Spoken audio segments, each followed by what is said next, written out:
evening, everybody, and welcome back to Get the Trunk.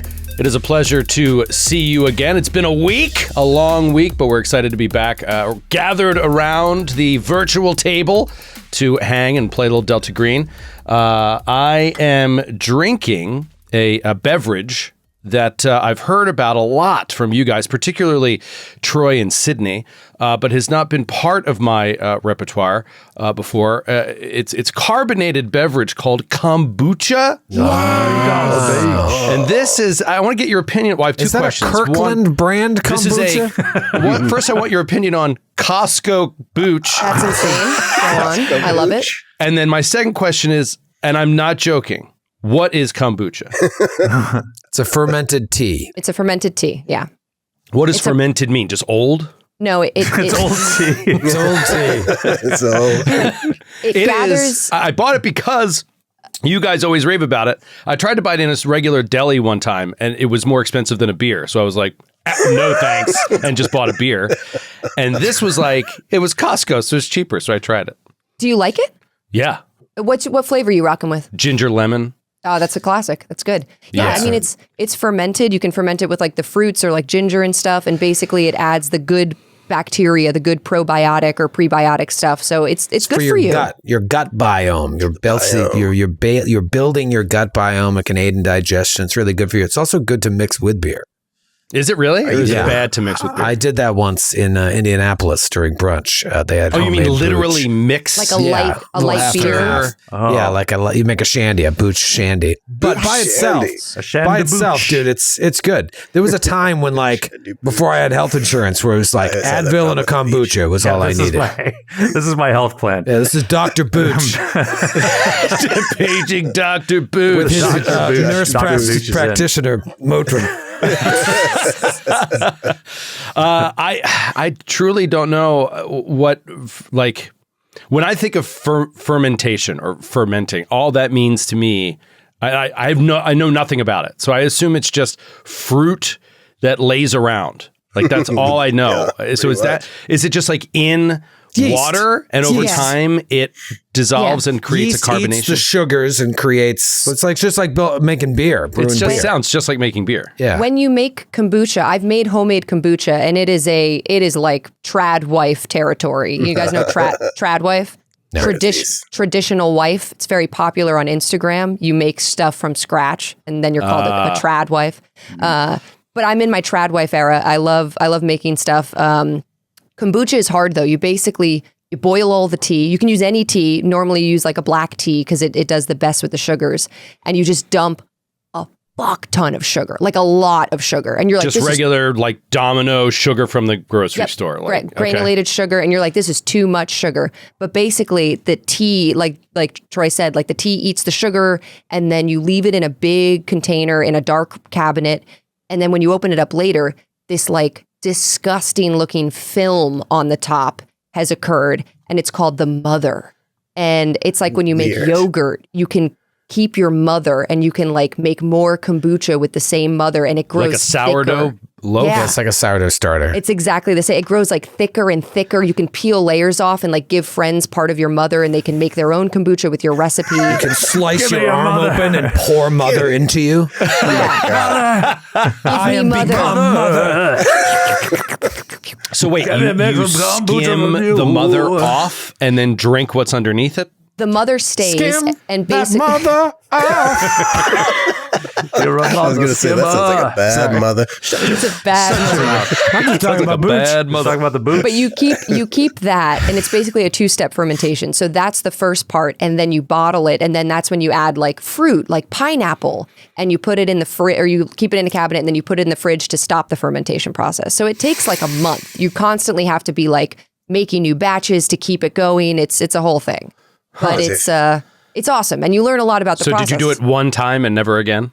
No, I did it for a long time, and I learned a lot about burping bottles, which is something you have to do to not make them explode, which I didn't know. So I would finish the fermentation, and I'd have these beautiful, like, what are they, like the pop cap bottles, like the suction. You like push the lever down, and it suctions. Like a bottle of Grolsch. Yes, yeah. Oh, yeah. So I would like finish the fermentation. I'd be like, can't wait to try my kombucha.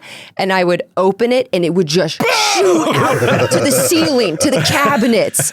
And I did it for months and it kept happening. And I was like, there's gotta be, I'm losing all my kombucha and it's making my kitchen a fucking mess. And then I learned you have to like halfway take the bottles out and just burp them and you take the top off and you let them breathe. But man, I love kombucha. It's so cool when you get to make it. You learn a lot about it. Yeah, I'm thoroughly enjoying it. It is very tasty, but it is expensive. And now I kind of see why. It's a long process. It's the same process as brewing a beer. Like it takes time and a lot of energy. And now you got to try all the flavors. You're going to get really into booch. GT's kombucha is my go-to. They make a ton of flavors. You go to like a good grocery store, they'll usually have a ton of flavors. But now it's carried in even the shitty grocery stores. But GT's is my brand of choice.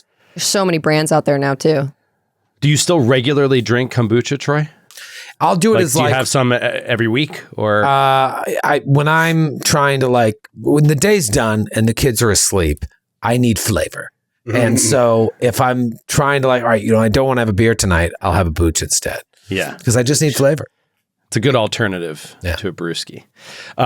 Francis, how many booches have you had in your time? I actually... You've been suspiciously quiet. Because honestly, I did get kombucha for the longest time because I think somebody had given me tastes of like something nasty that was just like, I was like, I don't get this. Why it's like bubbly tea that tastes bad? I don't like this. And then somebody recently gave me a delicious one that was like also I think ginger and lemon. And I was like, oh, I get it now. It was like very tasty, and it did make my gut feel better. And I was like, okay, I understand this, but I'm not going to make it. Yeah, well, I'm going to move on and just get to the show in a second. But I do not understand still, I don't know if you guys do, why with the same fermentation process and all the sugars, why is there alcohol not involved? Yeah. Like how does alcohol happen? There is a little alcohol. There is a little booze in there? Yeah. Okay. Wasted. All right, now I'm listening. Let's go. I'm listening. Yeah. Trace amounts. Don't give it to a baby. Don't give that to your babies. Not supposed to do that. Okay. Good to know. Thank you. All right. Let's get back to business. Let's get back to a wild run here of impossible landscapes as we're closing in toward, more and more things happening. But lately, it's been hectic. It's been a run. Literally, the agents are on the run from the Boston police, the Massachusetts State Police, as they have been falsely identified in the media or in the press as escaped patients from a mental hospital in the Dorchester neighborhood of Boston. Well, you guys managed to escape Massachusetts, sneak on a train in Providence, Rhode Island, and get yourselves back to New York City. And while there, knowing that you have to get, or at least Neil is adamant that he wants to get to the Hotel Broadalbin, and Roger is on board 100%. Vicky, of course, wants to track down Sam, and Christopher wants to meet them. And as you get back into New York City and start to even remotely get settled, you think maybe the hotel can be found by going to the location of the McAllister building, where it all started in 1995 on East 32nd Street.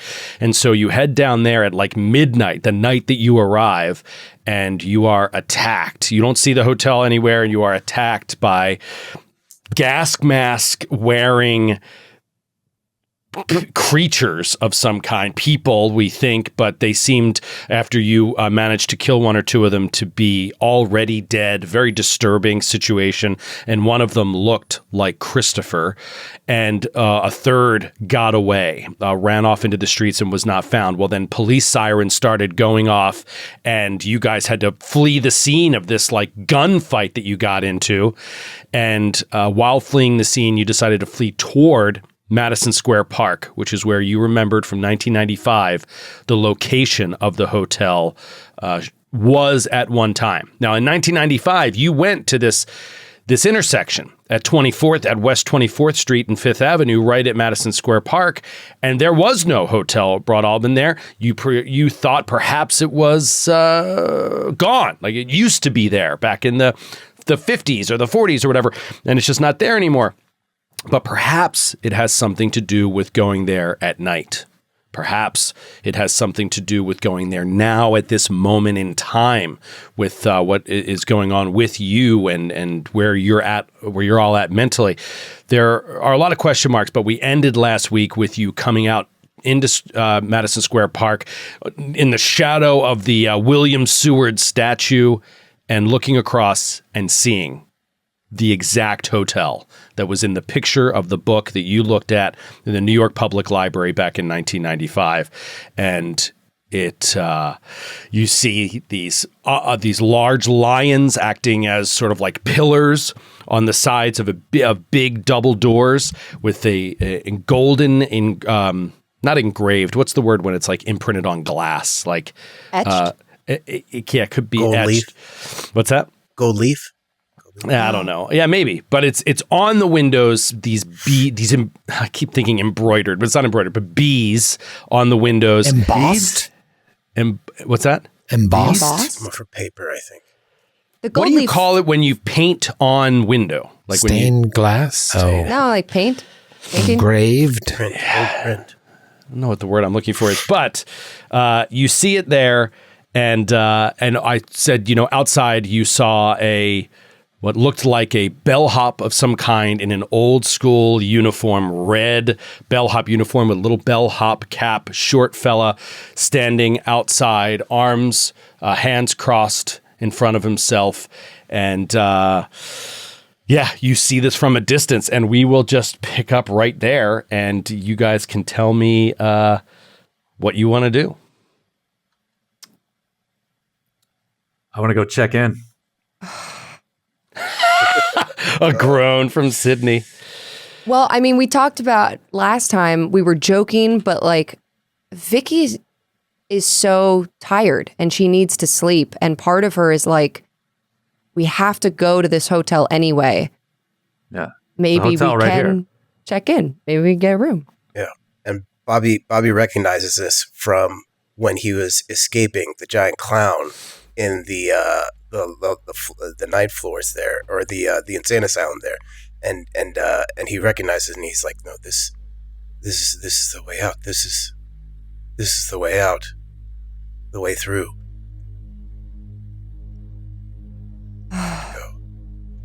What time is it? It's like 1 a.m. Okay. There's traffic on the streets in New York, but it's very sparse. Ooh, you'll see a What car street are we drive on by. again? What right now? What street are you on right now? You're at 23rd and 5th Avenue, 23rd Street and 5th Avenue. Yeah, let's go in then. And yeah, you're right there. I mean, Vicky says, we have to stay together and I have to get back out in the morning because I have to see my son. Understood? Roger's just looking around. Roger. Yeah. Roger, with your awareness, I just want you to note that as you look around, you see people, the occasional drunk walking home from a bar or something like that. You see cars moving about, and you don't sense any danger. You don't see any sign of any gas masked folks or anybody watching you or anything like that. It seems sort of like a normal 1 o'clock in the morning on a weeknight in Manhattan. Just wanna take it all in case I never see it again. Now we will see it again, Roger, because we have to see it again, Roger. Maybe. Kind of feels like a kamikaze mission. Running in there with bombs strapped to our chest, trying to blow it all up. Vicky's arm is in a sling. Blood is sort of like showing through the bandages that Neil had put on her. Well, then we have to get it over with. I hope this hotel has a bar. Hope this hotel has a bathroom. I haven't gone to the bathroom in, I think, 600 episodes. If you have to go, to the bathroom, We get shot at. we are coming with you into the stall. Oh, right. Oh, Do you remember when Vicky went to... You went to the bathroom last season. I did at go the to the end of bathroom. last season, and it was a terrible idea. I'm never going to the bathroom again. No You more went in, you were like, kombuchas for I'm me." dropping a monster deuce. And so you locked the door. You wanted your privacy, and then, if everybody recalls, Yes. God. the lights went out. You felt like someone was in that bathroom with you, and then when you was finally got the door transported. open, it was not the room outside where you were before. Very, very Yeah, frightening. retcon. She does not say she goes to the bathroom. She's not going to the bathroom. All right, she's looking at Neil. She expects Neil to kind of lead the way because he has been so adamant about getting to the hotel. Yeah, I'm going to start just walking in. Okay, so Neil, as you walk up and approach closer to the hotel, you are greeted at the front door by this very slim, pencil mustachioed man with this little bellhop outfit on. And he says, "Good evening, sir. Welcome to the Hotel Broadalbin." And I give a big flourishing bow. And he bows as well. "Is there a vehicle you need taken care of?" Yes. Model T or later, thank you. No, I'm sorry. I mean, do you have a vehicle you need valeted? Ah, confused you are. See the sun together, we will. 1 suite of rooms, please. Oh, I'm sorry. I'm just the valet. You can go inside and see if your reservation is ready. And he reaches out to grab a handle, and he opens up the door for you, lifts off his little cap, and does a little nod, and puts it back on, and lifts and opens up this door. And as the door opens, you get a waft of the air inside, and it smells nice. Flowery, almost like a perfume is coming out through the doors. Very welcoming. I take a big breath. Turn to him and say, "Hotel, no stink." And I take off my jacket, my leather jacket, and I hand it to him. It says, "Pressed neatly." And I go Again, in. so I'm simply the valet. Thank you. And Neil crosses over the line into the hotel. Do you guys follow in behind? Yes. Yeah, we're Vicky is adamant about staying together. She is very worried, and she feels like we're stronger in numbers. Okay. You walk in through the door of the hotel, and he closes this door behind you. Roger's just watching him. Watching And the he- last crack of the door. Yep. The door cracks closed, and in that moment, nothing happens. But you see him just outside the door, turn back around, stands there, kind of looks to the left, looks to the right, and then he strolls ever so slowly, kind of off to the right and out of sight, just past the edge of the window where it meets the next wall, as if he's just working down that side of the hotel at the moment, at the hotel entrance. So he just kind of like slowly walks away. As you walk in, you are greeted, like I said, with a welcoming smell, a very light music playing in the background over some speakers, and you realize you've stepped into a place out of time. The hotel has all the earmarkings of what you experienced in the night floors, in that it seems like it's from another era. The hotel lobby is grand in its scope and its decor. It's kind of lavish, lots of reds and purples and golds, and brass banisters and all this kind of stuff. There is a staircase, a beautiful staircase that winds up to a second floor to a balcony. There is, over on the left side, a marble countered greeting area, the front desk, and you see behind it a wall filled with, high with boxes, and all of these boxes individually filled with what looks like perhaps keys or mail or, all this different stuff, these wooden boxes. On the other side, across from the front desk, through these heavy marble pillars that are in the middle of the lobby, you see what looks like a dining area, seating area with a bunch of tables. And though it is sparsely crowded, there are a couple people around just munching on some food or something like that. And all of them look out of time. Nobody looks like they're dressed like any of you. Everybody seems to be dressed right out of the 20s or the 30s or the 40s or maybe the 50s. Like, it's just kind of all like old stuff.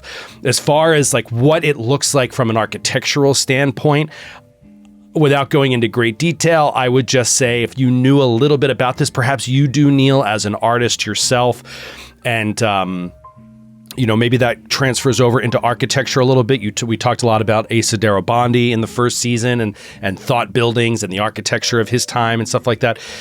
There is an element to the construction that is definitively pre-World War II, perhaps early 1900s. But it also looks old. It looks not well taken care of. It's not shiny and polished and new. It looks like an aging hotel, but perhaps, aging as if it was built in the teens and now it's the 50s or something like that, right? But it has not been kind of well taken care of. And there is a man behind the front desk counter who you immediately recognize, Neil, as the same man you saw at the Ritz front desk in Boston when you walked into that hotel.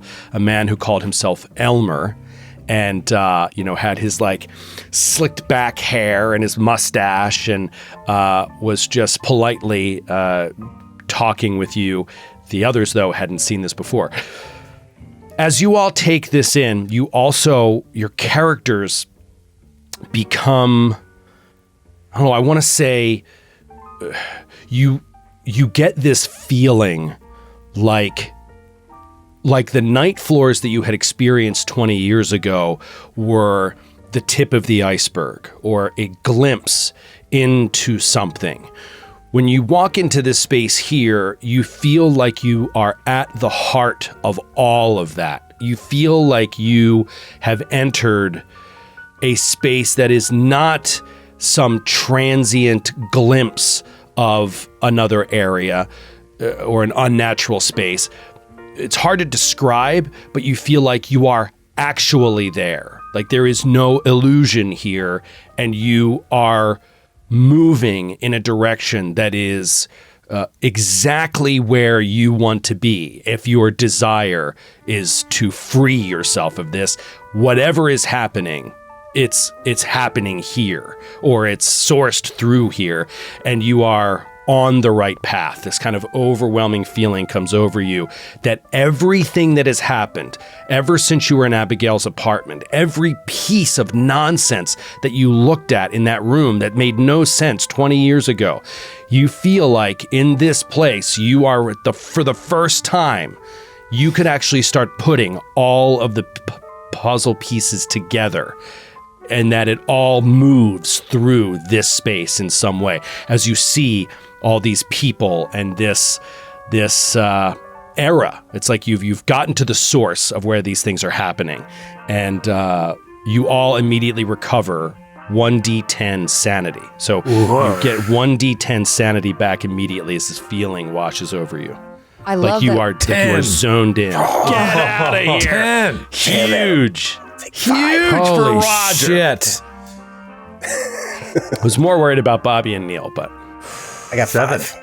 I got 5. 7 and 5? Great, Yeah. guys. That's great. I'll take it. I got 3, but also Vicky is the one who's been doing the best. So The most sane of us all. yeah, the most. Anyway. That's saying a lot too. Oh, what a beautiful 0. I gotta say though, I don't like that we're getting sanity back by entering into the hotel. It's just like Broadalbin. Yeah. Oh, a treasure trove.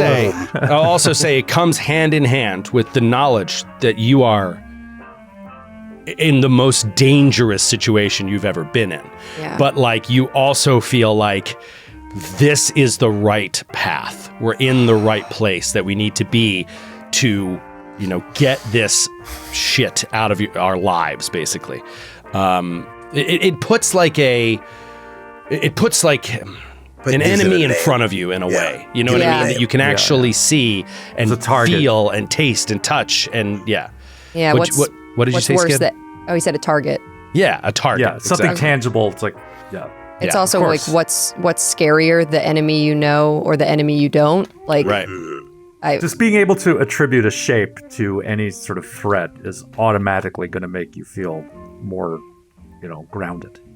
While Neil is now walking up and talking maybe to the guy at the desk that he recognizes, Vicky's going through her bag, her big tote to find, and I'm looking at our evidence board. She wants to find the the old evidence board. The Evity. Man, that's a lot of game sessions that have compiled. Much going on here. A lot of information. But specifically, she just wants to pull out, to refresh her own memory, the Hotel Broadalbin stationery that Abby had written on. Well, we think it's Abby who had written on this sort of poetic prose about find J.C. Lintz at the Hotel Broadalbin. And then at the end she says, "Love and kisses, Abby." So she pulls this out. Her hand is like kind of shaking. She's trying to like read it to stay focused on what our task is here, like why we are here. Right. So pulling that out and looking at that, we can put that up on screen. It says, "Find J.C. Lintz at Hotel Broadalbin. Go now. Find the hotel, the labyrinth, the author, his bottle." Now, you could potentially... Now, you have that in hand. We also have a map that says where JL's bottle is. Yes, you you see do. on so Hotel if we scan Broadalbin over to stationery. that on the board... Oh, yeah. This is also on... This is the very first thing you ever found, if I'm not mistaken. I just got chills thinking about it, because if you think about how deep this adventure is. It's the first place I went because it's on Hotel Broadalbin stationery. We see there's like a little map. You genius. X elevator, basement, WL, and then JL's bottle. JC Lintz, presumably. What do we think WL stands for? Waterloo, yep. Waterloo. Napoleon's in here. Napoleon will be there. Or Napoleon's downfall. WL. There must be someone who's got WL initials. That's what I'm trying to think. Is it somebody else's bottle? Abigail Wright? No. Wright. L. WL may not be. It may not be a person too. Right. Yeah, that's and then true. The X is XLF, probably elevator. Yeah. But that could be AELEN. Let's say it's elevator. Like you have to take an elevator to the basement, and then we walk. That's how I'm reading it, is take an elevator to the basement and follow that map to JL's bottle. But at some point, we're going to, we may see something on the way that's clearly a WL type situation when we know, like, okay, we got to take the next right. WL may not be a person. It could be like waterlog. Yeah, let's all keep the code words up to snuff. Guys, when we see a WL situation, we'll all know what that is. If you see a wet log. Yeah, a wet white lady. Licorice. White licorice. We see white licorice. Oh. All right, that's our new safety word. White licorice. White licorice. If we see white licorice, take a right. Start shooting. Let's go to Neil. You're walking up to the front desk. Is that what you're doing? Yeah. Let's walk up to the front desk, and you walk up to this gentleman, and he says, Dr. Bachman. Elmer, man of the sea. It is a pleasure to see you again. So glad you could make it. And he goes under the desk, and he starts ruffling through some papers, pulls out this piece of paper, and he's just like, "Indeed, right on time for your reservation. Excellent. Did you have any trouble traveling?" Yes, a bit. Oh, I'm sorry to hear that. But very happy to be here now. Safe and sound we are. Yes, indeed. We've got a nice, cozy room picked out for you. just a moment. And he turns around to this wall of keys of all these like boxes. And he reaches over to one in particular. He pulls one out and passes it across over to you. He says, "You're in room 333. And passes this key over. 3rd floor, sir. Okay. Please let us know if you need anything." Yeah, I take the key and turn to go, and then I turn back and say, champagne? Champagne, indeed. We could have some sent up. Champagne Ayala, if you will. Absolutely, sir. Gonna have a little celebration. Thank you. Excellent. And he kind of looks past you at the others, at the three of you that are kind of standing behind Neil. Looks We're with him. You're with him? Oh, with me they are. You don't have a reservation? We were going to stay in his room. Okay, well... Actually, can you check reservation for Walford? Walford, indeed. Sir, yes, I believe I do have a reservation under that name.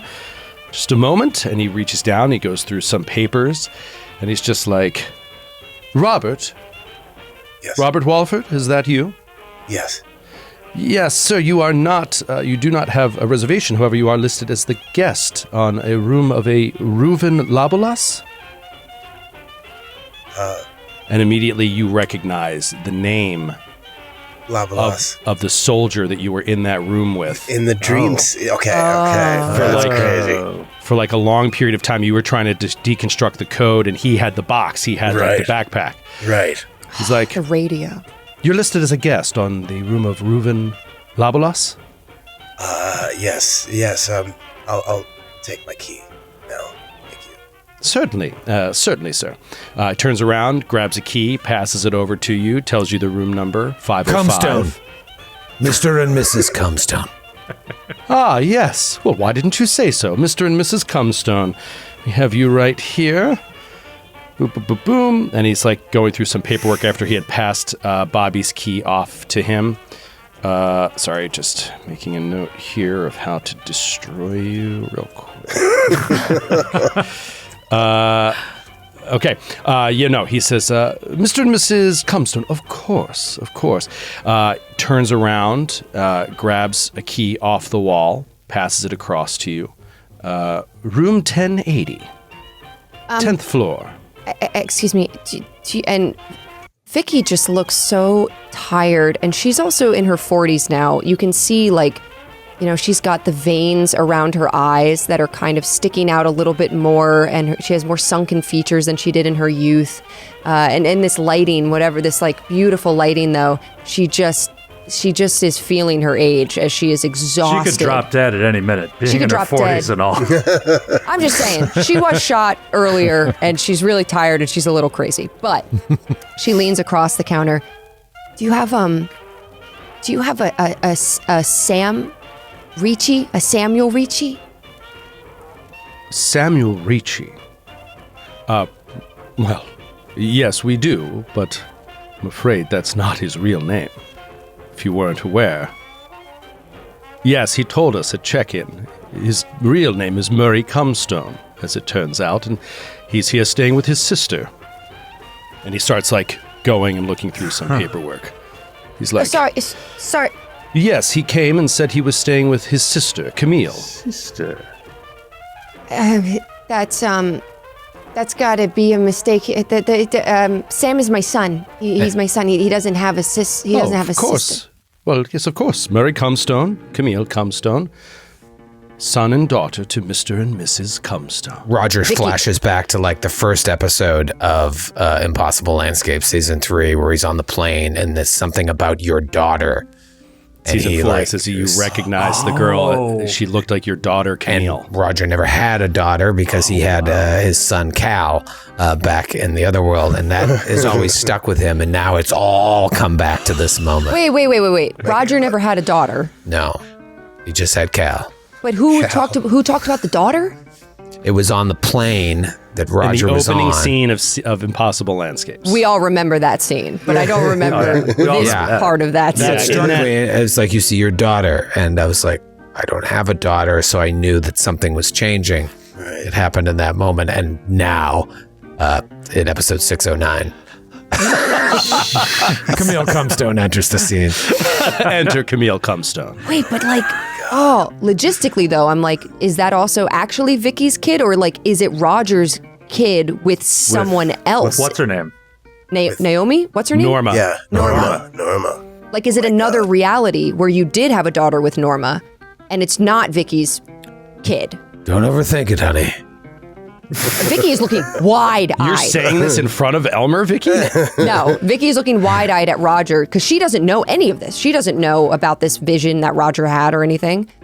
Elmer sees your eyes go wide as you look to Roger, and he just takes one look at you, and he's like, well, now I see the resemblance. She has your eyes. And, Sam, Murray, what room is he in? He is in room 830. And they're together in the room? Well, that's what I was to understand, yes. And what room are we? You're on room 1080. 1080. We're not on the same floor? No, I'm sorry. Would you like me to see if I can get you on the 8th floor? No. Well, it'd be no problem at all. Do you mind fine. waiting for a moment? No, it's fine. We'll take No. 1080. It, We'll take 1080. And Vicky is just kind of like behind the counter, like grabbing Roger's arm, like very tightly, his forearm. She's like scared shitless. This is just so bizarre. Excellent, Mr. and Mrs. Cumstone. And He just if puts I- a hand on her hand. And if I may, Mr. Cumstone, you seem like a man of some means, of some strength. There That's right. are some issues we've had in the hotel that I could use a strong pair of hands for. If you get settled and get your rest tonight, perhaps tomorrow, if you'd like to discuss, I could offer payment of some form, but I do need a pair of helping hands. But I don't want to burden you tonight. Where do you live? I live here at the hotel, sir. You work here and you live here? That is correct, sir. What about the valet? Where does he live? I'm sorry, who? The valet, the one that asked us if we had a car. There is no valet at the Hotel Broadalbin, sir. Troy Lavallee? What His about name was Troy. Is his about name that? Troy? that guy over there? And he points at another like bellhop or something, if there is one. Yeah, there is. There's like another bellhop walking around, not the guy that was outside. Where does he live? He lives in the hotel, sir. We all stay here. It makes it very convenient, you understand. Of course. Roger says, I'm going to kill everyone in here.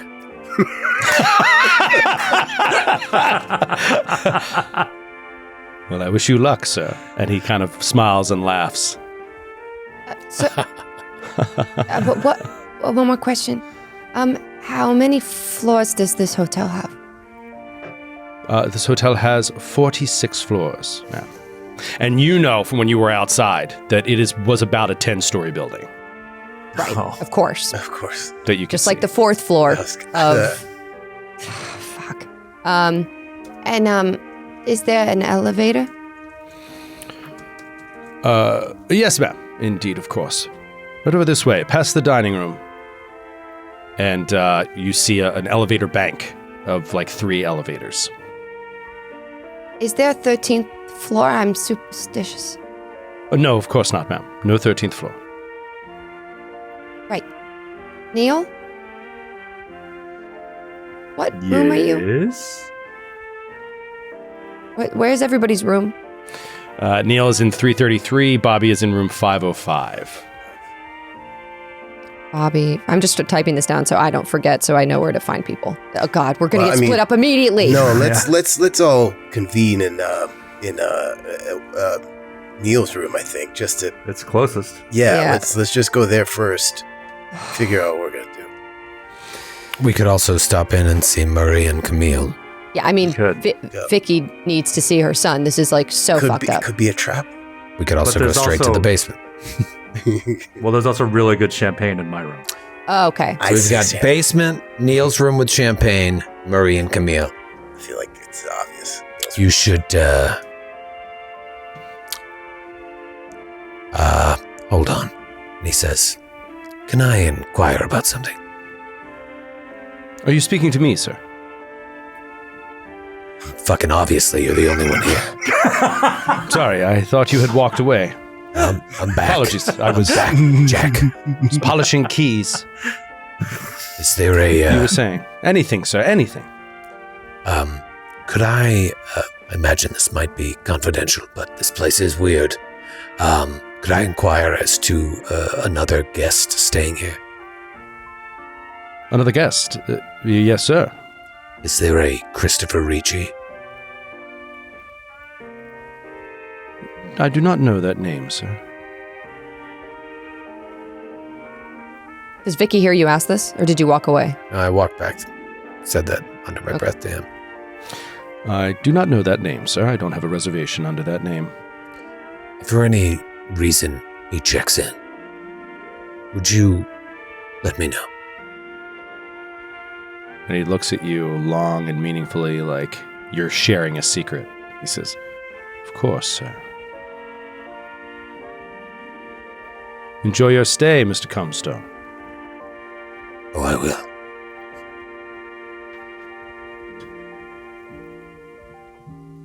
Okay. Stepping away from there, you guys want to go to Neil's room? Does that sound right? Yeah. Yeah, let's nail it up. Yeah. Champagne. Champers. Let's check out what the amenities are for these rooms. Yes. Yeah. Get our bearings and then go from there. Yeah. Okay, sounds good. You step into an elevator and just go up 2 floors to the 3rd floor and get out. And as you walk out of the elevator, looking to the left, looking to the right, you see the night floors. It is exactly what it looked like when you first stepped out through the roofed access door of the McAllister building. The decor, the rugs, the doors look the same. With one seemingly minor difference is obviously a major difference. So these rooms are numbered, and they all seem to have these gilded, golden, carved plates with the room numbers on them. Neil, I had mentioned this to you briefly in a vision perhaps that you saw, but it looks like the same exact font and feel as the safe deposit box that you saw in that bank, like the way that the numbering looks. The fonts and the... Yeah, exactly. And that's what the room numbers look like across each room, and you're easily enough able to find room 333. And your key goes into the lock, click, it works, you open. As you step inside, you see what you would expect to see, a rather small, modest space, a tightly packed little New York City hotel room, a single bed, a single twin bed on an old wrought iron frame with a chair, a small table with an ashtray, and little else adorning it. There is like a framed picture of a woman in like black and white with like a pearl necklace just looking off to the side. Looks like a kind of an artistic print photograph, but you're not sure exactly who it is. That's really only the only decoration in the room. Otherwise, it's pretty meager and is, like I said, almost you get the sense that it's been a little let go. Not very well taken care of. A little dusty, a little dirty. I'm going to start just sort of parsing over the space. Like he gets down on his hands and knees, like he looks under the bed. It's like takes a little sample of dust on his fingertips, like tastes it, goes into the bathroom, runs the faucets, like all that stuff. Just while whatever else is happening, that's what he's doing. Okay. Yeah, I mean, as you're sampling through, you don't come across anything unusual. Everything seems pretty normal. Oh, I'm sorry. I should get rid of this music. It's not there now. It was playing lightly in the elevator, and then as you stepped out and like ding, the doors, that music faded behind you, and the calls are quiet. All right, where's the champagne? Yeah, where's the... It has not yet arrived. We have okay. Come on. All right, Jesus. Vicky screams. A blood-curdling scream. Yeah, I pick up a lamp and just start smashing like mirrors and windows and screaming, champagne! Can I do... This is weird because it's like I'm not searching for anything, so I don't know if it's like a search or an alertness, but Vicky definitely is looking around this room. I don't know what she's looking for, though. Like, I guess I just want to look more closely at this room, open up drawers and stuff. I don't know. Is there a view outside? Is there a window? Oh, yeah. Are there windows? There is a window, yeah. A draped window. So you go and pull open the drapes. There goes the sanity.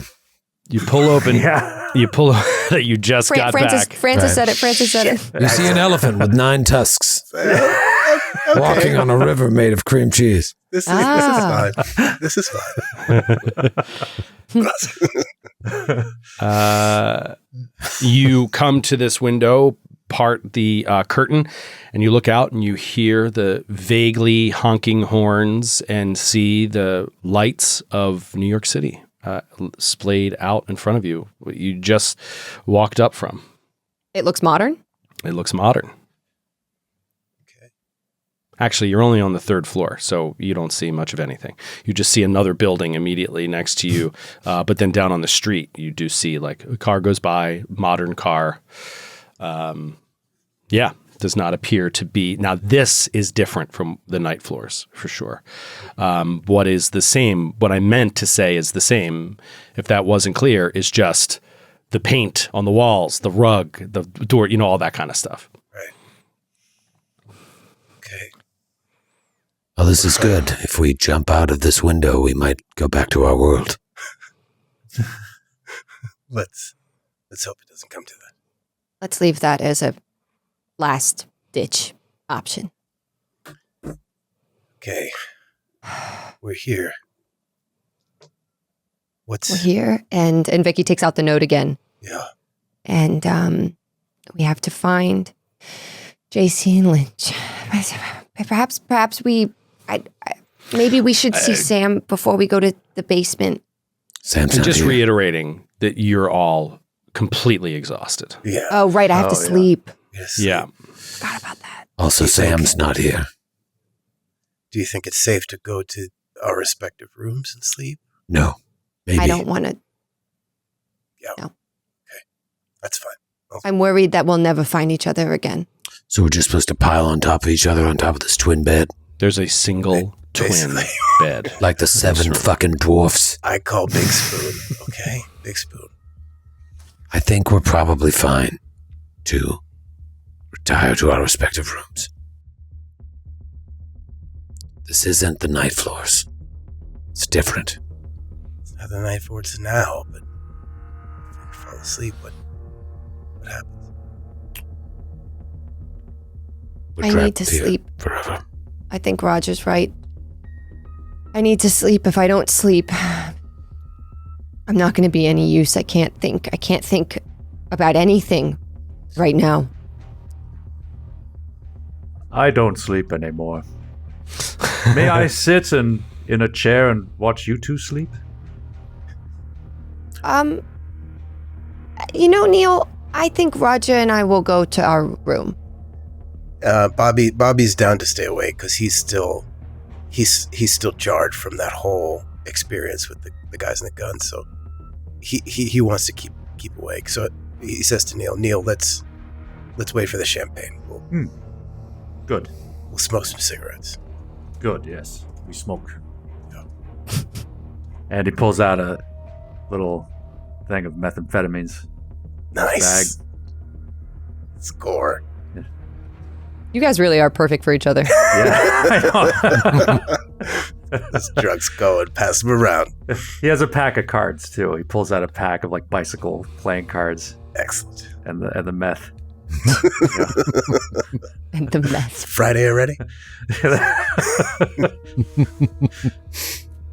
I think, Vicky gets up and she's just bedraggled, and she's kind of waiting for Roger by the door to walk to the elevator and go to the 10th floor. We'll be in the Cumstone Suite. 1080 if you need us. That's what it is, the Cumstone Suite. Okay. Bobby, what are you doing? I'm staying with Neil. We're gonna stay drink with champagne, do meth, and play cards. Texas Hold'em. Yeah. Okay, great. So the Cumstones leave and go to the elevator. It's just so funny. so She happy never about took this. his name. It's so funny that she's being called Cubstone. Just a couple of Cumstones. Just a couple of Cumstones. New hit sitcom coming to ABC this fall. The Cumstones. Okay, you two come to the elevator, and you know what? You get in the elevator. There's no issue, and you go to the 10th floor. You go Question, up. in the elevator, is there a B button for basement? Yes, there are basement levels, B1, B2. Okay. You notice that. And then you head to the 10th floor? Yeah. Yep. Okay, you head to the 10th floor, and you get out there and find your room, 1080, open it up. I want to knock on the room to 1078. 1078, you knock on the door? Mm-hmm. It's 1 o'clock in the morning, man. I know. It's rude. It's almost 2 o'clock. Knock, knock, knock. No answer. Roger, they're probably sleeping. What are you doing? Louder. No answer. All right, now I'll go to 1082 on the other side of our room. Dum, dum, dum, dum, dum. You start to hear a sound. A rustling. Someone's moving in there. Gung, gung, gung, gung, gung, gung, gung. You hear a shing, slight sliding of metal, and you can see in the room number, you can see there's a tiny little hole between the numbers that is an eye hole, whatever. Yeah, Peephole. A peephole. And you see as this scratch of metal happens, you see a little bit of light coming from behind there as someone has opened the peephole to look through. I put my thumb on it. The door doesn't open. Gung, gung, gung, gung, gung, gung. It's okay. Who is it? Who are you? What's your name? Not telling you my name. What are you thinking? Do you live here? It's 2 o'clock in the morning. Do you live here? I stay here. Where do you go when you don't stay here? Who's asking? Roger Cumstone. You can't see this, but his eyes go wide. I don't know any Roger Cumstone. Go away. Let me sleep. Let's go. All right. Thank you for your time. And you walk away and return to 1080. Back on 10. Start knocking. Just One more question. Just rinse and repeat for the rest of the night. One more. I go to What's your every name? door on the floor. What's your What's your name? name? What's your name? How old are you and how tall are you? It's 2 in the morning. so That's creepy. not what I asked. Bang, bang, bang, bang, bang. How much do you weigh? How much do you weigh? Are you naked? Oh, that's great. You naked You go into your in room there? or not? Yes, I want to know what our room looks like. Go into the room, looks the same as Neil's, with a double bed, slightly larger, and but otherwise, yeah, same as Neil's. Nothing of note. Well, Vicky sits on the edge of the bed. Roger goes to the bathroom and pees with the door open. And Well, you're very comfortable together. You're a married couple. Yeah. yeah, that's normal. 2 and kids. Vicky kind of lays on the bed, kind of almost like fetal position. You know, it's kind of nice, Roger. What's that? It's kind of nice, you know, the idea that we would come here as Mr. and Mrs. Comestone. It's kind of funny, isn't it? Kind of funny. Yeah, I guess it's zips up. I don't know. Is it funny? Is funny the word you would use for this? I don't know. It feels. Hold on, I got my wiener. Zipper? Fuck. You always do that. And on my fucking foreskin. Some things never change. Son of a bitch. That's so like you. I miss moments like this.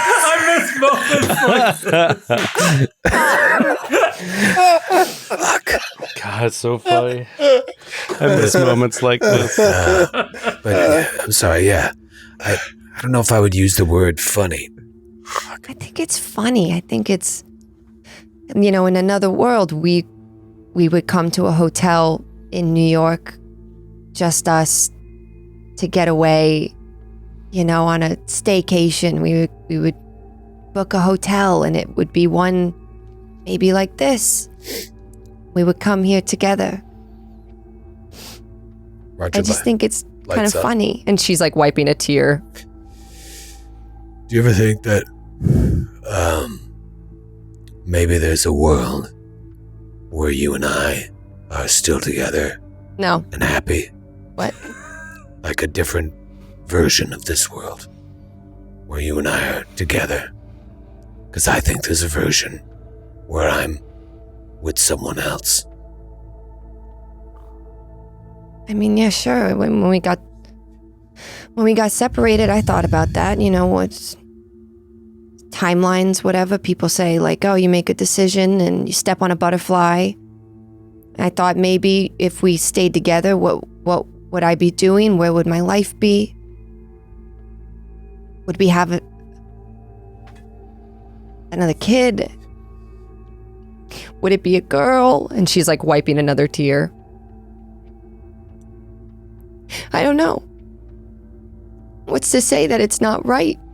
That it's not the correct one? How come you never had kids with Christopher? I don't know. We were so busy with work. He wanted them. I was worried. Money and time, and then it kind of got too late, and then I met you. Your knight in shining armor. Yeah. Will you just lay with me, Roger? Will you lay with me until I fall asleep?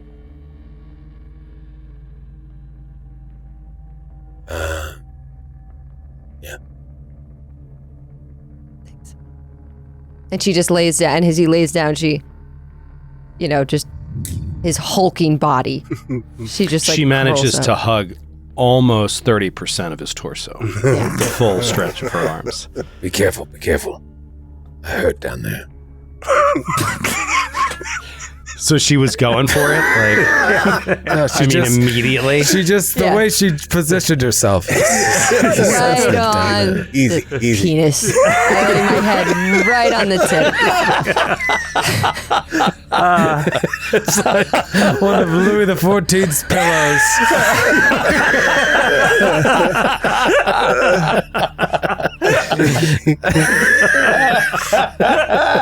I was gonna say it's really nice, and she actually just lays down and almost immediately goes to sleep, like in the comfort of being with Roger and this familiarity, smelling him and like being close to him, and she just like.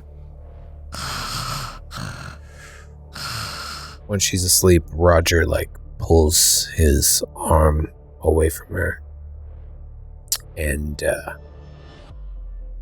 gets up, goes to the hallway door, and leaves the room. And we'll be back right after this break.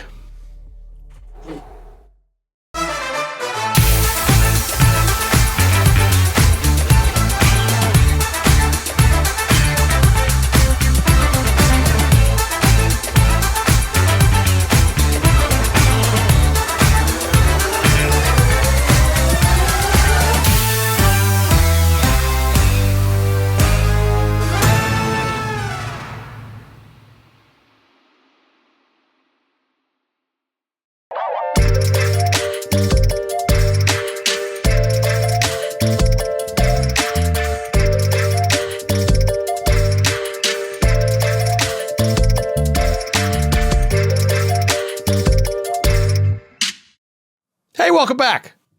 I'm excited to find out what the hell Roger is doing.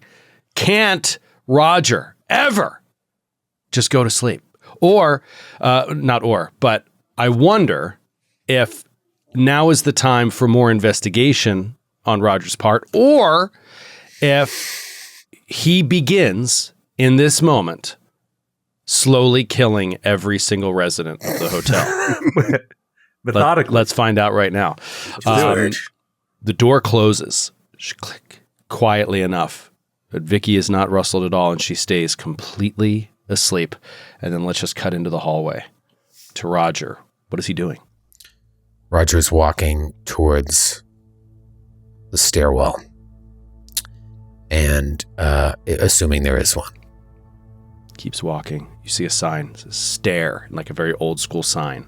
He pulls out his gun and makes sure that it's loaded.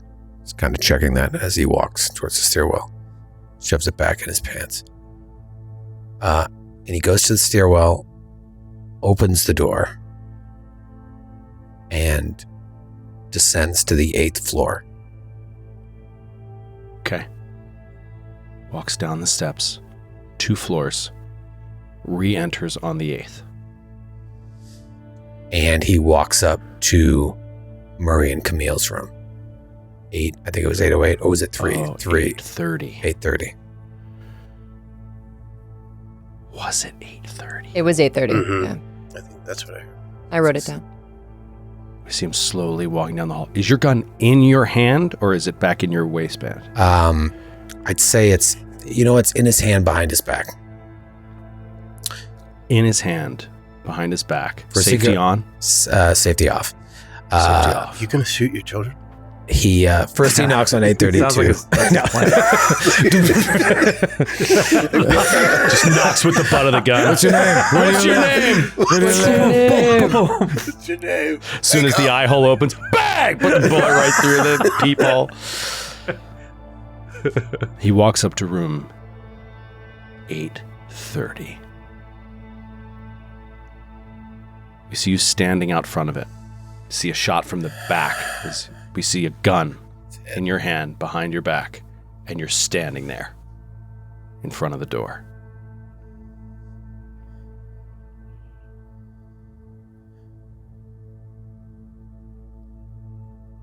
Dun, dun, dun, dun, dun, dun, dun.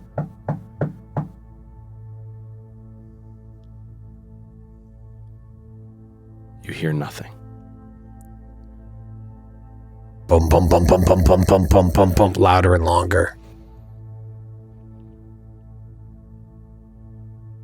Nothing. Roger cracks his neck, steps back, and kicks at the doorknob right on the knob, right above the knob area to try and kick the door straight open. What is your strength? Times 5? 18, so 90. Okay. You rear back. Boom! It literally just broke my desk when I did that. I was trying to imitate it under the desk, and I hit a framing piece of the wood, and it cracked. It's forever. You tried to imitate it and you replicated And I it. replicated it. Yeah. All right. So, boom! The door goes flying open. Breaks off the part of the wall that where the strip where the hole is that the lock goes into, just kind of partially rips off the wall. There's this jagged piece of wood just kind of hanging off to the side. And as you step into the room, you're immediately struck with the coppery smell of blood. And immediately you see on the floor blood. And the edge of a bed is in your vision. Okay. He awareness of the hallway behind me. Do you mean to roll? No one seems to be opening any doors or moving down the hallway. In this moment. Roger's not concerned about the rules of decorum. Who is breaking into doors at this time of night in this fantasy land? All right, so he, gun out, walks into the room and is trying to see, is there anyone alive in here? Are there any bodies? He's very, very aware. Murray? You walk into the room. You say, Murray? Murray, it's Dad. There's no response. Camille, honey. Daddy's home. Your heart starts thumping. Thump, thump, thump, thump, thump. Something is happening here. Something very, very strange. The blood on the floor, as you come around the curve, goes up onto the bed. The bed sheets have been pulled back and over, and the sheets themselves are soaked in blood. You see a small end table, and sitting on the end table is like an old school syringe. On the floor, directly next to the bed, is a leather satchel, a leather bag, a valise of a sort that's turned over, and it's spilling out with cash. We've seen this before. Roger has seen this exact room before. Mm-hmm. You turn and look because you know exactly where to look, and right there on the wall is written, "Where is my bottle?" on the wall. And all of a sudden, this realization flows through you as you recognize the handwriting as Murray's on the wall. And you recognize, and it was there in 1995 when you saw this place. Years before he was ever born. Give me a sanity check from the unnatural. Just got that sanity back. Critical success, 33 under 63. Larry. 1 point of sanity damage. You can deflect that, or you can tell me how it manifests in that moment. I will take it. He goes, Camille! You hear nothing else. A quick search of the room. No one else is here. Bathroom? No one's in the bathroom. No blood in the bathroom. And you, of course, know exactly where to look. It's almost like deja vu. And you see a bundle rolled up just under the bed, and you know exactly what's in that bundle. Do you remember? Pulls it out, lays it on the bed. Cash? 2 shotguns. That's right. Oh, wow. Shit. Roger says. You think about the shotgun that was in Christopher's hand in that ancient thing on the street, whatever, that Christopher thing, it's the same shotgun. As well, looks like I found Murray and Camille. Double pump.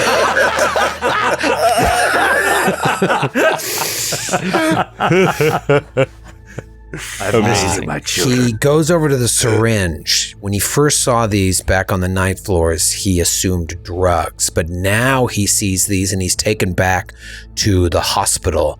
And he just says under his breath, Patsu.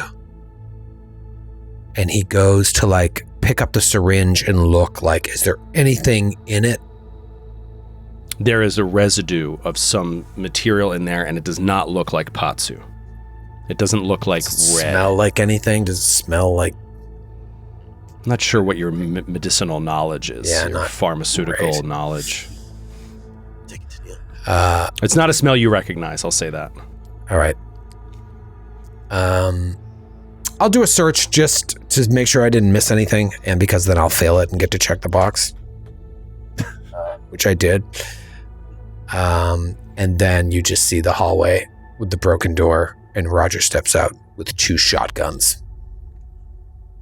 The safety is now on the pistol. And this is all replaying. You did all this before. You walked back out into this hallway with 2 shotguns when you were in the night floors. If you remember, this is when you ran into Mark Rourke, the insurance salesman. You had 2 shotguns pointed at him. And he was like, please don't shoot me, buddy. Okay. What are you going to do now?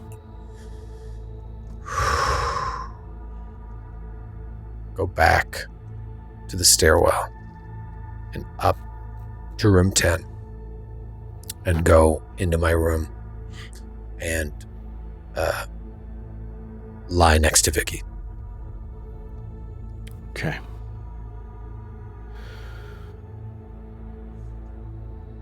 We'll cut to Vicky opening her eyes.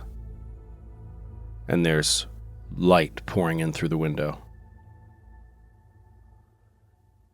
You see Roger asleep next to you, a shotgun in each hand that wasn't there when you went to sleep.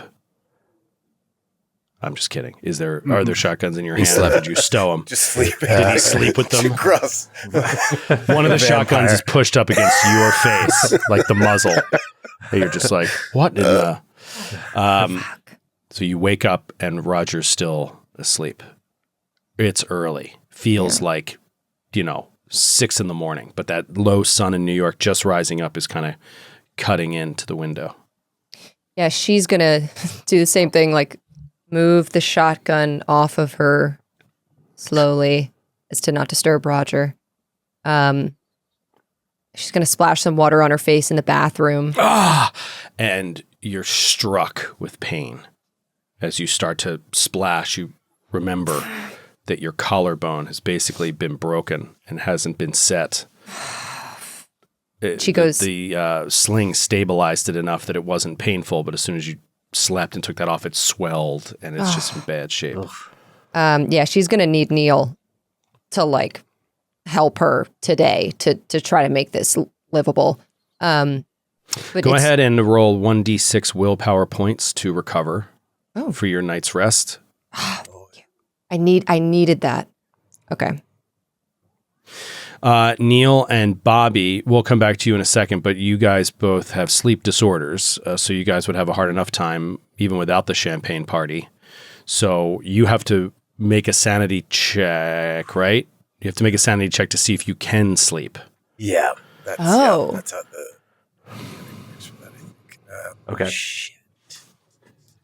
Yeah, 1 second. I'm just going to grab that book. I forgot to grab it. It's right here.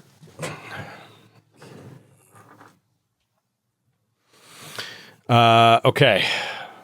Bobby, can I presume you failed your sanity check? No, I was trying to get the book up just to make sure. Make a SAN test. If it fails, agent wakes repeatedly in terror. Yeah. There's a possibility of Great. resting Thank or you. getting. Okay. All right. Jesus. All right. SAN. All right. My SAN's 26. Come on, baby. Ooh. Okay. I rolled 9 under.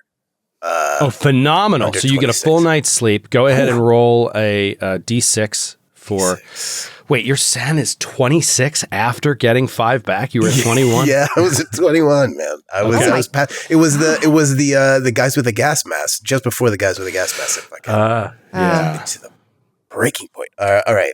So 1d6. 1d6 willpower points. 3. Okay. That's something. All right. What about Neil? Neil, sanity test? I got a 10 under 35. Wow, good job, guys. Hell All right, yeah. so roll 1d6 willpower. Same with you, Troy. I get 1d6 willpower back. Yeah, willpower points back. 2. 1. Boo. I got 5 for mine, and it goes back up to not a 9. I had a lot. Yeah, that's great. Yeah. Oof, man. 5. All right, Vicky, we'll cut to you waking up in the room, bleary-eyed. Roger's still asleep there. He's got shotguns in his hand that weren't there before.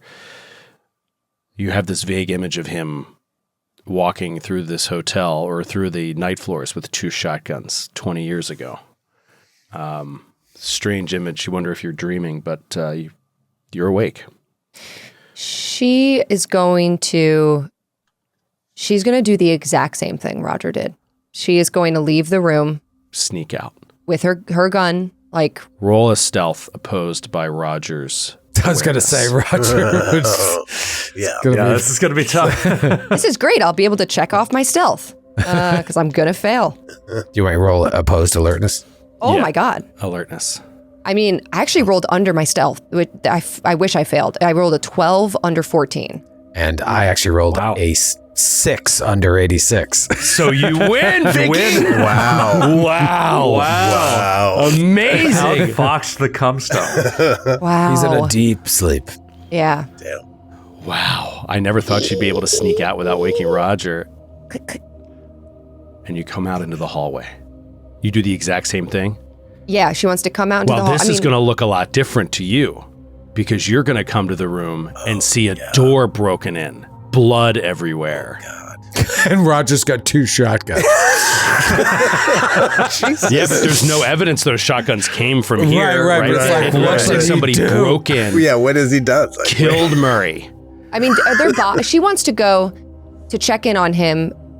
So I go, the door's broken, like that's the same room. Yeah, the door's broken in. She freaks out, like runs in, is looking around. And you see blood everywhere. You recognize Murray's handwriting on the wall in some like ichor, blue-black ichor, and it says, "Where is my bottle?" ! She's searching. I'm sorry, question mark. She's searching for my what? bottle? Where's my bottle? Shut up! Where's my bottle? She's searching for like a cause of the blood. Like there's no bodies, obviously, but is there like weapons? Where did the blood originate from? Did it travel into the room? You see on the bed, over top of the blood that's soaked into the sheets, you see like a blanket, like a heavy blanket that has been. I mean, as a player, it was Roger unrolling shotguns, but you don't really know what it is. But it's on top of the blood, and there's no blood on it. Yeah, You see moves next to the bed a leather bag with cash, and the cash is just spilling out. And like I said before, you see on the end table an old school, like 40s, 50s looking syringe with some material in it. She looks at the money. Is this modern cash? No. The money looks like you would know, I would say, as a federal agent, especially a fraud agent and the mail and everything like that. You could identify these as like 1933 U.S. T-bills or some shit. I don't remember. This is exactly what happened before. This is exactly what happened before. He saw this room before. Roger did. But I don't think he ever gave you guys any details on what he saw. Vicky has no idea. So she would know he saw this in 1995, never knowing at the time that it was twisted around in time and could have been his own son. So then she's just going to like move the sheets on the bed now that she knows this is sort of the source of the blood. She moves the blanket that the shotguns were wrapped in off, and she's looking for like a knife or signs of Murray, like his clothing, anything that would point to he is actually here. Well, it's his handwriting on the wall, but Sure, otherwise, yes. go ahead and roll a search. Okay. Oh, 59 over 57. Check it off. There's nothing else I haven't already mentioned. Okay, she is going to go back upstairs and she's going to wake Roger up in a panic. Okay. The minute you open the door, Rogers. Wait. Did you see? He's not. There's blood everywhere, Roger. He's not here, and we have to find him. And he wrote on the wall, and she tells him all this stuff. Like, he already knows this. She tells him all this stuff. It's not real. None of this is real. What do you mean it's not real? It's not real in the way you think it's real. Don't worry. Don't let your emotions take control of you. Roger, if Murray is in this building, we have to find him to help him. He's going to get lost like Abigail. He's going to get lost like all of them. You called him Murray.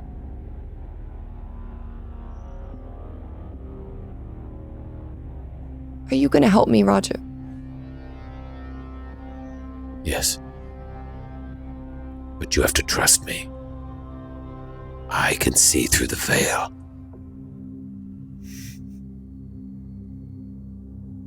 Okay. I have to go to Neil's room. I need him to set my collarbone. I think I slept on it bad, and it's just really, really painful. Do you want me to pop it back for you?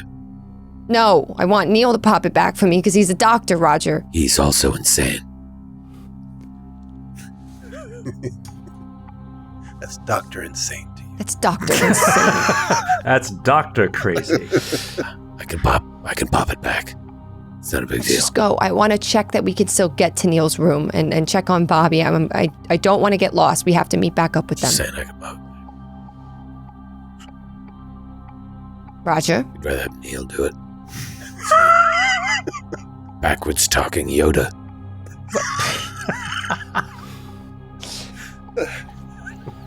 Roger.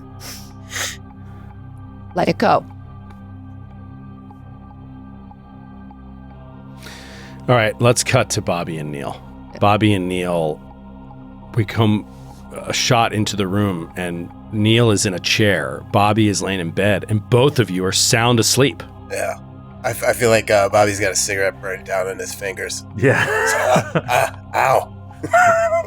He wakes up, but you got enough sleep to actually recover some willpower points. Bobby, you see some sunlight coming through the windows, but you're still in the hotel room. What are you thinking? What do you want to do here?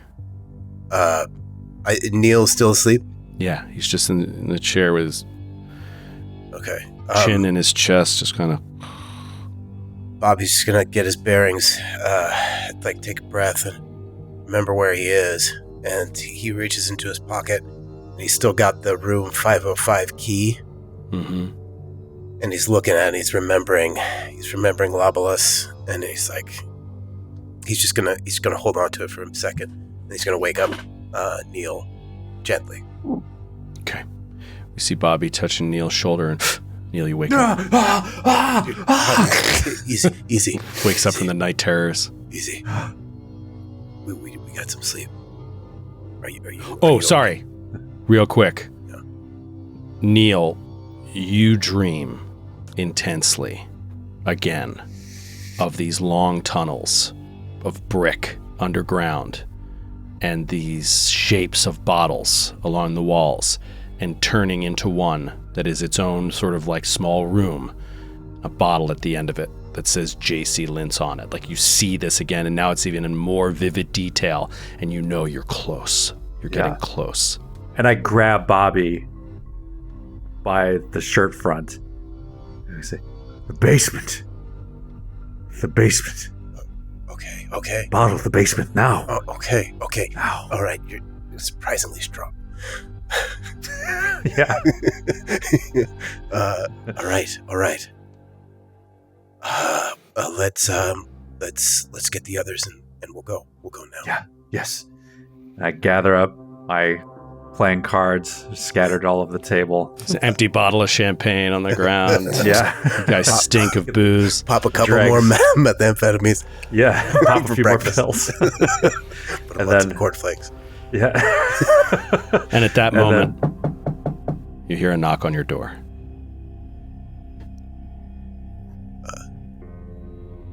Neil takes the bottle of champagne, Yayala, smashes it on the edge of the desk, and comes up to the door and looks through the people. You see Vicky's face, all fish-eyed, right in front of you. You see right up her nostrils.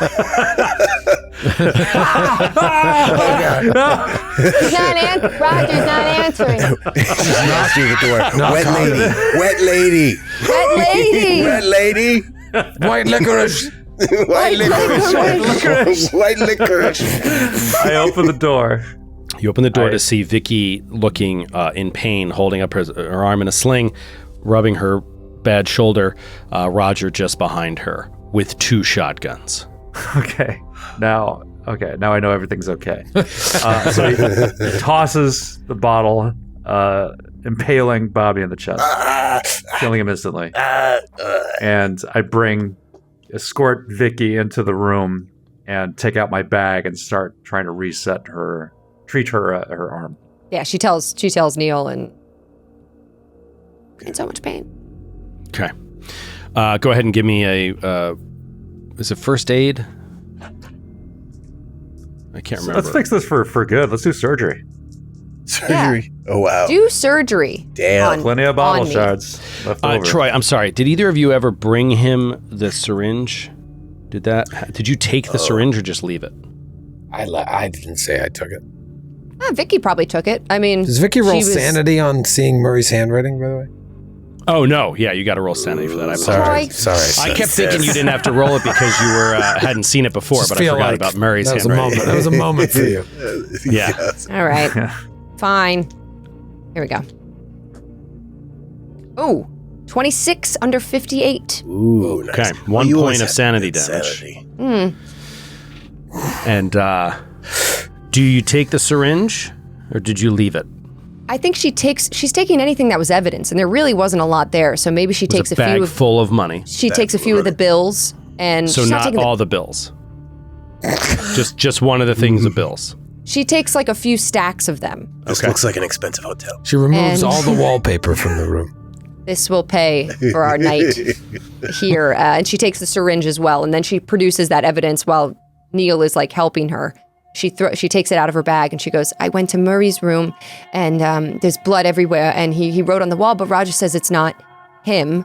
So if we find him, then we would know, but he wasn't there. And I found this money and I found this syringe. Neil, I don't know if you know what this is. Could I do a pharmacy roll? What's your pharmacy? 70. Yeah, you don't need to roll. It's heroin. Ooh. Oh. You can tell right away that this is heroin. Heron. Is Murray a jazz player? No. No. He's a kid. Just He's a kid. Just checking. He's a kid in college. And you upon find any more? No. No, Neil. Yeah, unfortunately, there's not enough. Sorry. If you do find any more, please bring it to me for testing. Okay. And now I'm going to treat you. Okay. 41 under a much larger number. Yeah. Okay, so we'll say you treat Vicky. Are you down any hit points at this point? Can't remember if you're still down actual hit points. Yes, I am. Okay, so you can recover 1d4 hit points. Awesome. Need that. And then I'll be selective about what you take penalties on in terms of your skills. You'll probably take penalties to some physical skills, but not mental ones at this stage. The pain is not aggravating you that much. Awesome. I'm back up to full hit points, so that's thank you, Neil. Okay, great. Also, in this exchange, I think it would be clear, Neil, I mean, you tell me if you want to share, but Murray's plastered over the wall, where is my bottle? All this bottle shit. The dreams that you keep seeing, and you said we need to go to the basement. It stands to reason that Murray also thinks that his bottle is in that basement and that everybody's bottle is in that basement. That's kind of like what you take away from these dream scenes. Yeah, I definitely. Yeah, it's just like the answers are below. Down the basement we go. You better, I think. Let's go. Basement. Yeah. Let's do that. I almost went there last night. All right. Everybody on board? Let's go. So what's the plan? You going to take the elevator to the basement? Yeah, that's right. Yeah, we're going to follow that. Vicky pulls out the map and gives it to Neil, and Roger and Bobby shows everybody, and it's our best bet. Going to B1. Okay. You all stand outside of the elevator bank, waiting for it. And this old school elevator, bing, opens, and the gate opens up, shink, and the doors open. And this time, sitting inside the elevator is a small, frail old man who's sitting kind of like an operator, sitting at the side of the elevator, all the buttons laid out in front of him. He's in this oversized bellhop's outfit, and his pants like pull around his feet, like it's if it doesn't quite fit right. He's so skinny and frail, and he just looks up and he says, Dr. Bachman, good morning. Do you have some guests today?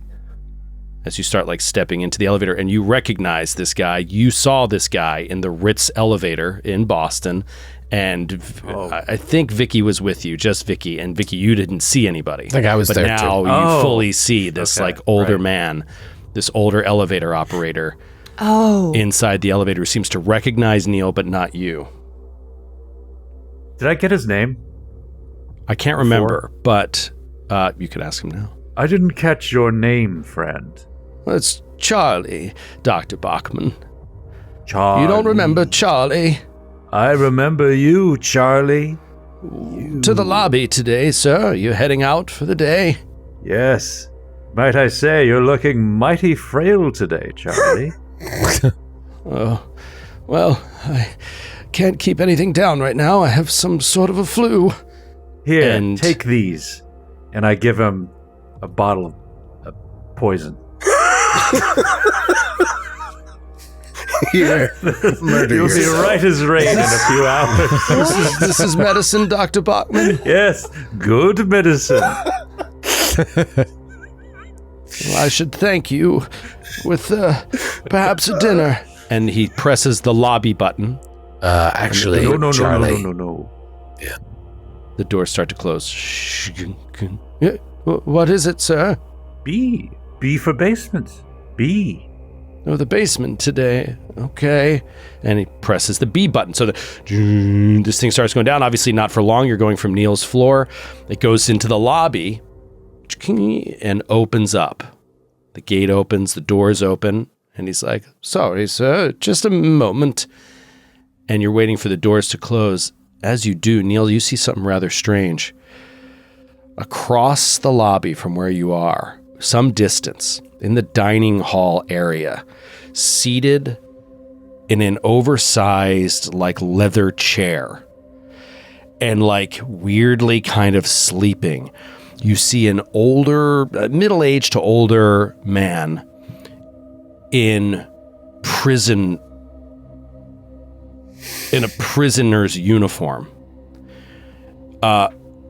in this chair, like snoozing, and immediately your mind goes to the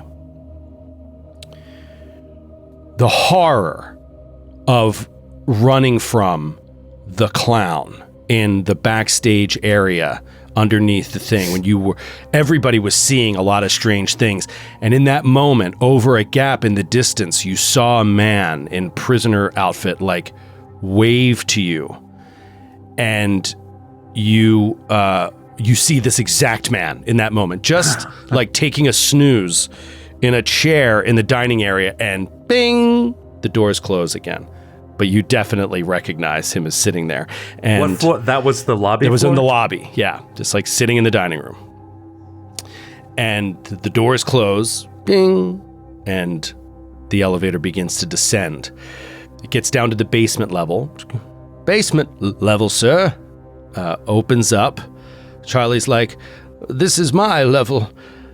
I'd love to have you down, Dr. Bachman, as a thank you for the medicine. If I could perhaps cook a meal for you. I'm an excellent cook. Perhaps we could have dinner sometime.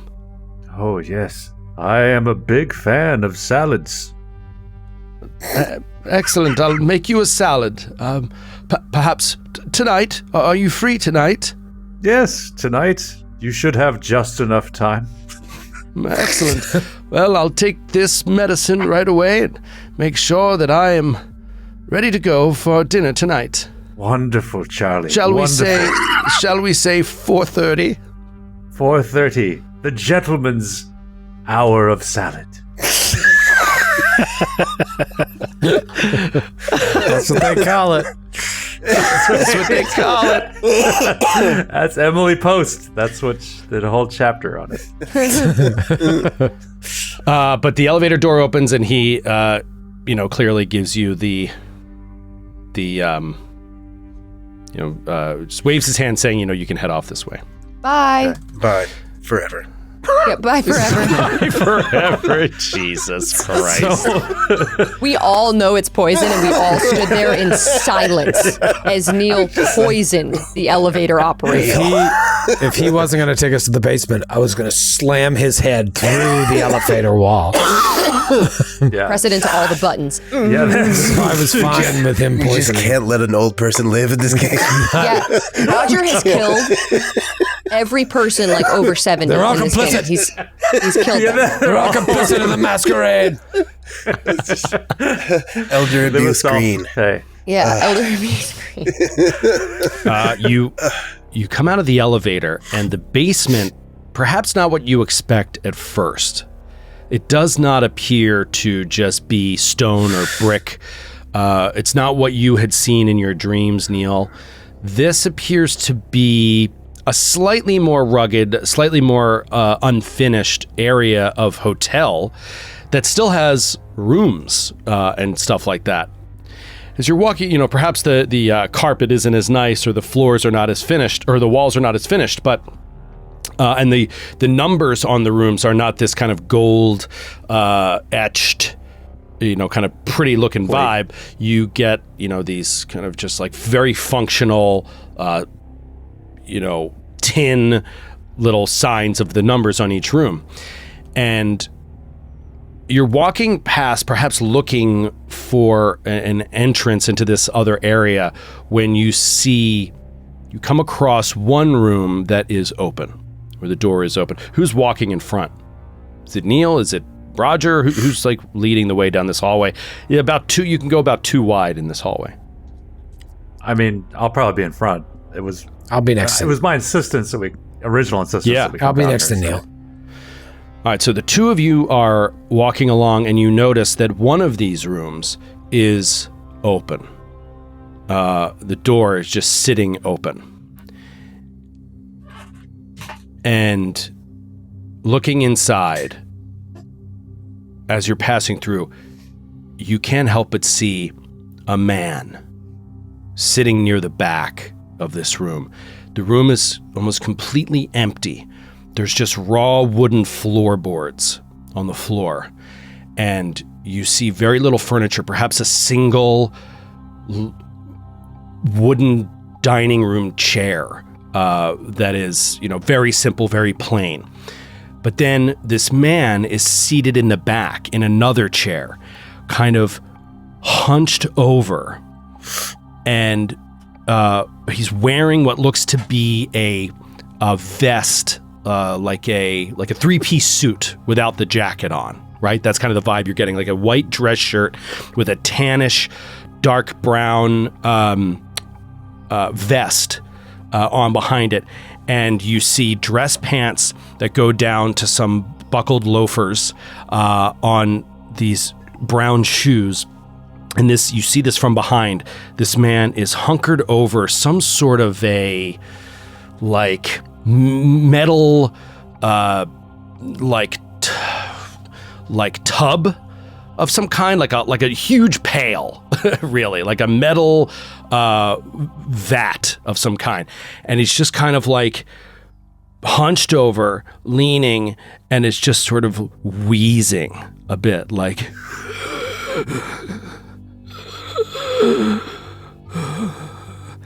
and even from that distance, you can see that he is wet, that his arms are wet, and he's just kind of like leaning over this thing. Do you keep moving? Do you investigate? What do you do here? Cautiously, I'm going to enter the room and kind of make my way over to him in the tub. Roger's right behind him with 2 shotguns. Right. Yeah.